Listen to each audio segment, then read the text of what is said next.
Welcome to the SOCAP International Online Course, Contact Center Management for Customer Care Professionals, Module 1, Managing to the Numbers. Hello and welcome to Core Contact Center Management for Customer Care Professionals, Module 1. My name is Clea Doyle and I'm co-founder and consulting director of Envisage High Performance Consulting, specialist in customer interaction management. I've had a close working relationship with SOCAP on various projects over many years, and so I'm delighted to be involved in this training initiative for the SOCAP membership. There are 5 modules within this program which introduce you to the fundamental concepts for best practice contact center management. This training is for you if you're a new team manager, team leader, or would just like to refresh your knowledge on contact center fundamentals. Throughout each training module, you will have the option to pause and reflect on the content before you progress further.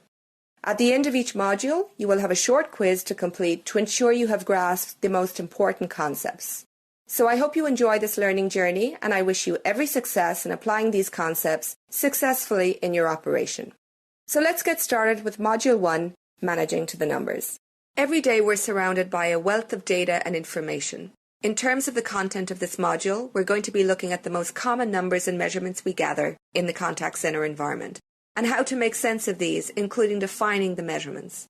In addition, we'll make sure we have a good solid understanding of maths fundamentals, which are relevant for effective team and program management. We'll also talk about the importance of evidence-based management. And at the end of this module, you can progress to take the short quiz to evaluate your learning and ensure you have grasped the most important concepts.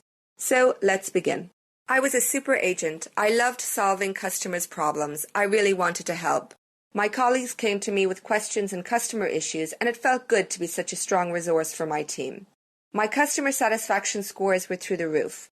So when a supervisor position came up, I applied and got the job. But the supervisor role is so different than what I thought it would be. I didn't realize I would have to be so focused on the numbers, but I'm a people person. That comes first. Does this sound familiar? This is a very common response I hear from newly promoted team managers and supervisors. Very often what they think the role of supervisor or team manager is going to entail is very different from the reality. While as a customer service agent the focus is primarily on managing the customer experience and offering great customer service, the role of the team manager does not demand more of the same, but involves other duties and skills which the team manager must develop in order to be effective. These other skills and duties will include things like reporting, people coaching and line management, effective listening, conflict resolution, time management, meeting management, staffing and scheduling, and other skills as appropriate to the role. And so with the responsibility of managing a team and managing performance, both from a people and metrics perspective, the team manager has to develop a sound understanding of the numbers and what drives team and business performance. So what's the key challenge here? It's important to recognize that excellent agents do not necessarily make excellent supervisors. So if you're a newly promoted agent, it's critical to work with your manager to determine what skills and knowledge you will need to develop in order to be an effective team manager. If you have a team manager job description, great. Then you can map your existing and required skills, in other words, those you need to learn and develop, to the team manager description. If you don't have a team manager description in place, or if the existing one needs to be updated, then write down your current activities from your experience so far and the demands of the new role, and try to determine what skills you would need to learn and develop in order to perform well on the job. There is no point in feeling overwhelmed and at sea. It is important to seek the help and training you need in order to be successful in your role. Team manager and supervisor roles vary across organizations. In smaller operations, team managers tend to manage a host of different core activities and processes, from recruiting and hiring to training, coaching, quality monitoring, forecasting, staffing, and scheduling.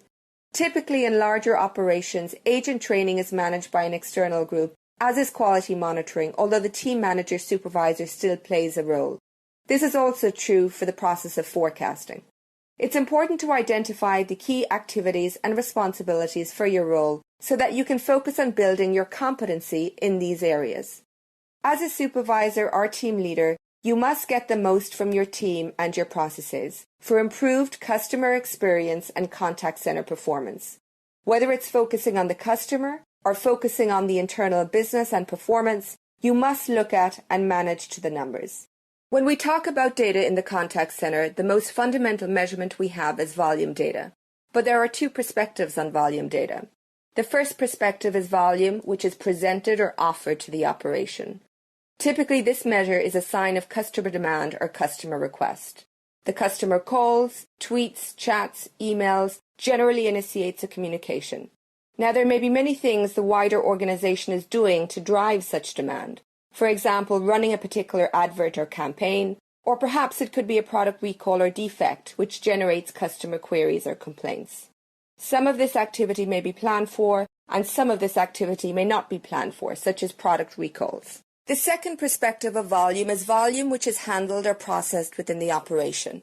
Typically, this measure is a sign of operational efficiency and effectiveness. As with volume demand, it's important within your center and your team to track volume and activity processed on a regular basis and at an appropriate frequency or interval for the customer interactions you are receiving.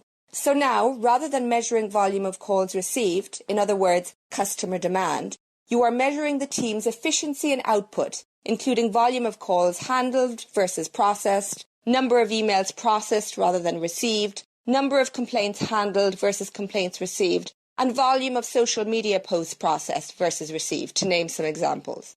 This concept of activity processing and tracking should extend to any customer processing activity performed in the centre.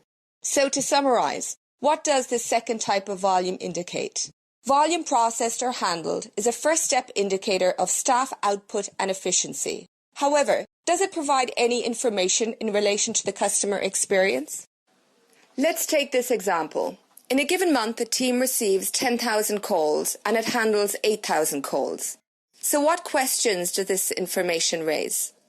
So the team receives 10,000 calls and handles only 8,000. At first glance, we see that 2,000 calls are not accounted for. So we wonder, were these abandoned calls?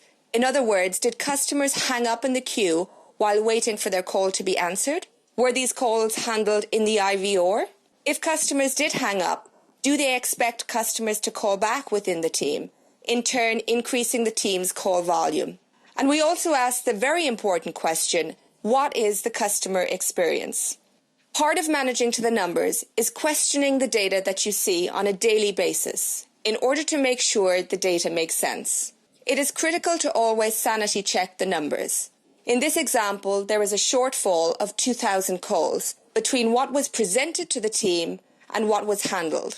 So as a team manager, it is important to understand the root cause of the missing calls and also to determine the customer experience. Were there dropped or abandoned calls because there were not enough agents to take the calls? If customers use the IVR for self-service, did they successfully complete their transactions within the IVR so the calls were not presented to the queue? There are many problem-solving methods which can help you to work with data. One of the most simple approaches is the 5 whys approach, which we'll touch on later in this module.